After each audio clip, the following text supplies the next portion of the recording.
بن سنان رومی رضی اللہ تعالیٰ عنہ کا ہے۔ اللہ کے رسول صلی اللہ علیہ وسلم جب مکہ سے ہجرت کر کے آئے تو آپ ہجرت کرنے سے پہلے صحابہ کرام کو بھیج دیے تھے، بعد میں آپ ہجرت کر کے آئے، لیکن اخیر میں جو صحابی رسول ہجرت کر کے آئے ان میں ایک صحابی تھے حضرت صہیب رومی۔ جب وہ مکہ سے آنے لگے، ہجرت کرنے لگے، تو ان کے راستہ کو کفار مشرکین نے روک لیا اور کہا کہ تم کو مدینہ جانے نہیں دیں گے۔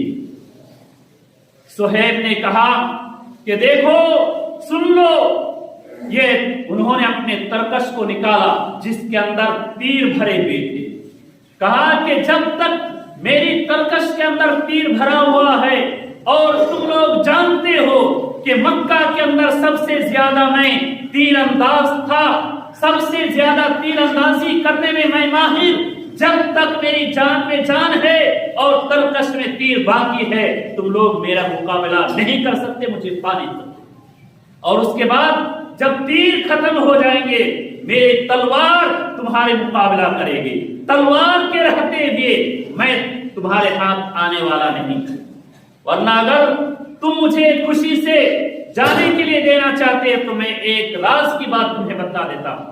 کہ فلاں فلاں جگہ میں میرے مال میرے دولت رکھے ہوئے، اگر تم ان مال کے بدلے میں مجھے جانے کے لیے دینا چاہتے ہو تو جانے دو۔ اور دوسری روایت کے اندر آتا ہے کہ جب حضرت صہیب جانے لگے تو اپنے مال و دولت کو بھی لے کر جانے لگے، تو ان لوگوں نے راستہ روکا کہ تم روم سے آئے تھے اور تم یہاں غلامی کی زندگی گزارے اور تم آزاد ہونے کے بعد یہاں تجارت کے، بزنس کے، اور اتنے پراپرٹی تم نے جمع کی، اتنے مال و دولت جمع کی، اور آج یہ مال کو لے جانا چاہ رہے ہو۔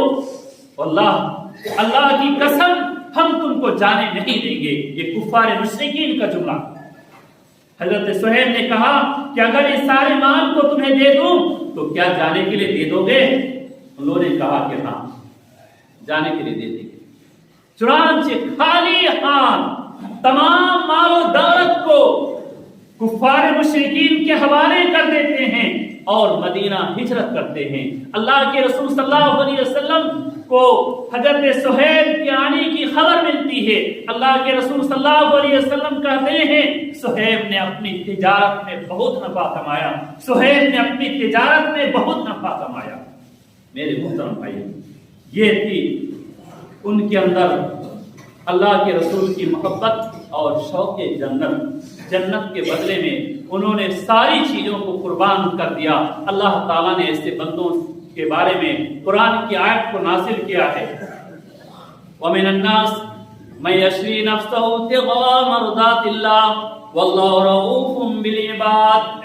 لوگوں میں سے کچھ ایسے لوگ ہیں جو اللہ تعالیٰ کو خوش کرنے کے لیے، اللہ کی رضا حاصل کرنے کے لیے اپنے ساری چیزوں کو اللہ کی راہ میں قربان کر دیتے ہیں، اللہ کو دے دیتے ہیں۔ وَمَن يَشْرِي، جو بیچتے ہیں اللہ تعالیٰ کی محبت میں، اللہ تعالیٰ کو خوش کرنے کے لیے۔ آج ہمارے اندر کہاں ہے وہ چیزیں، کہاں ہیں ہمارے اندر؟ میرے محترم بھائیوں، اس سے بھی کہیں بڑھ کر دلچسپ واقعہ آپ کو سناتا ہوں، حضرت عبداللہ ذوالبجادین کا واقعہ۔ وہ واقعہ بیان کرتے ہوئے رومتے کھڑے ہوتے، اس قدر بھیانک۔ حضرت عبداللہ ذوالبجادین عاشق رسول، محب رسول، اللہ کے رسول صلی اللہ علیہ وسلم کی محبت کو اپنے دل میں سمائے ہوئے برسوں سے وہ اپنے چچا کے انتظار میں ہے کہ کب میرے چچا اسلام قبول کریں تو میں بھی اپنے اسلام کے اعلان کر دوں، اسلام لانے کا اپنے واقعہ اپنے حال کو اعلان کر دوں۔